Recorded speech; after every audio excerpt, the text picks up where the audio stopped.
And this brings us to CPAC. The Conservative Political Action Conference has been going on for a long time. The American Conservative Union puts it on. It's always a very fun event. I went last year where we did a Verdict episode with Ted Cruz. I've been going for years and years. I think I went to my first CPAC 10 years ago. CPAC's title this year is America Uncanceled. Fighting back against cancel culture and fine, fair enough.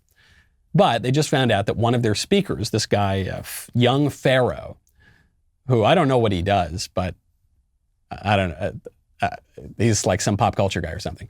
Young Pharoah has said some very offensive things about Jews and other people. So what does CPAC do? They cancel him from their roster. Now CPAC is being called hypocrites because they're indulging in cancel culture.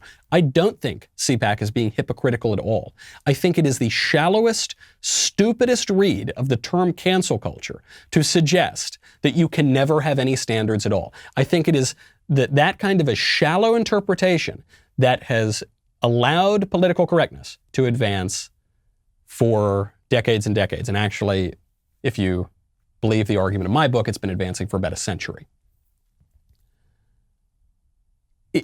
There is nothing conservative about removing all the guardrails. Think about it like a country.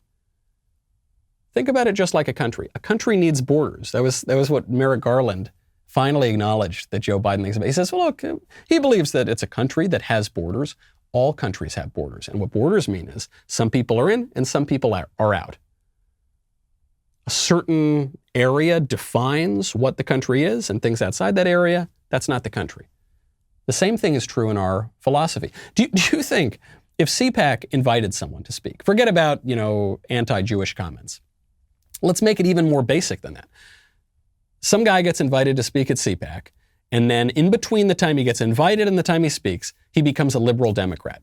And he wants to give a speech on how great AOC is and how he can't wait to vote for Joe Biden's reelection, or better yet, Kamala Harris.